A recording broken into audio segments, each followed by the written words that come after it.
Honnêtement, si je soutenais un dictateur qui massacre tout un pays depuis 3 ans et qui tue femmes et enfants, je me poserais des questions sur mon état mental.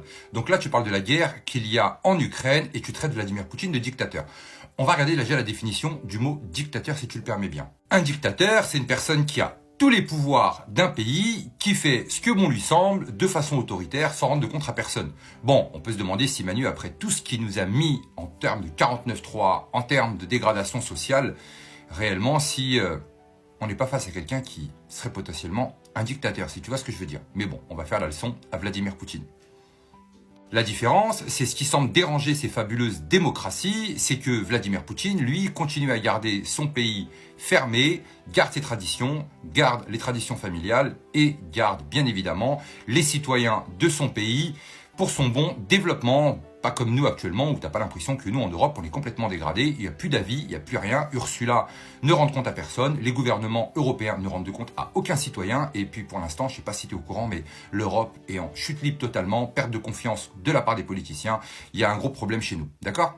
Maintenant, je vais te poser une question, mets-toi à la place de la Russie.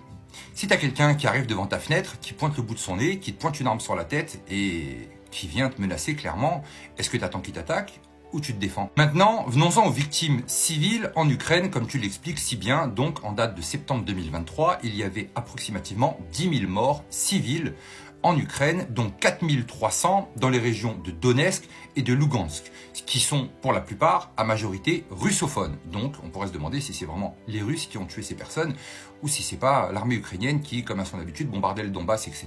Et par contre, là, depuis 2014, c'était le silence radio. Personne ne donnait de leçons. Bien évidemment, les Occidentaux, eux, soutiennent corps et âme l'Ukraine qui était le pays le plus corrompu d'Europe. Trafic d'armes, trafic de drogue, trafic humain, ça c'est clairement avéré. On voit bien sûr l'armée ukrainienne qui enrôle de force des citoyens qui refusent d'aller combattre, de nombreuses désertions.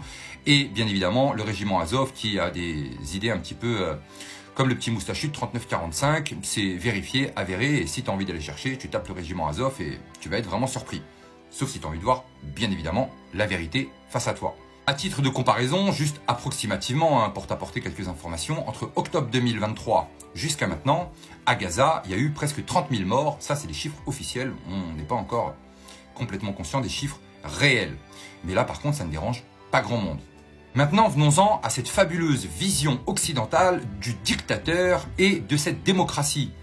Figure-toi que je ne sais pas si tu es au courant, mais les personnes à travers le monde, que ce soit au Moyen-Orient, en Afrique et dans d'autres pays comme en Asie, etc., ont vu cette fabuleuse démocratie arriver à leur porte, comme en Syrie, comme en Irak, comme en Libye, comme dans d'autres pays à travers le monde. Et les gens ont compris clairement que la fabuleuse démocratie, c'est plutôt une imposition de sa vision et à la fin, c'est destruction et désolation. Et l'Ukraine est clairement en train d'être soutenue par ces personnes qui détruisent tous les pays sur leur passage. Ce qui est marrant, c'est que quand c'est dans leur sens, ça va bien. Quand c'est pas dans leur sens, ça va très mal. Moi, ce qui m'intéresse dans tout ça, c'est que l'Ukraine est un pays qui a été très impliqué dans énormément de choses. Tout est sourcé via l'ordinateur de Hunter Biden, par exemple. Et là, c'est silence radio. C'est à géométrie variable. Le poids des mots en Occident est réellement à géométrie variable. Quand ça les arrange, c'est dans leur sens. Quand ça les arrange pas, tout le monde est dictateur. Pour moi, j'ai l'impression que Vladimir Poutine n'avait pas le choix. Parce que vraiment, on est arrivé jusqu'à ses portes.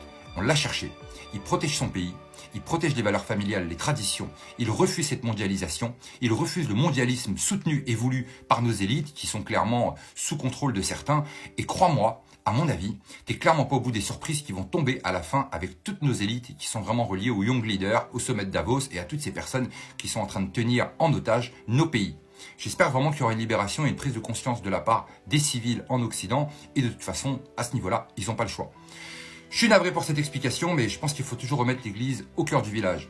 Profite du spectacle. J'espère qu'au final, c'est les civils qui s'en sortiront vainqueurs parce que les élites, pour l'instant, ils veulent clairement nous amener à une boucherie. Prends soin de toi. Désolé pour les infos. Et je te dis à très bientôt.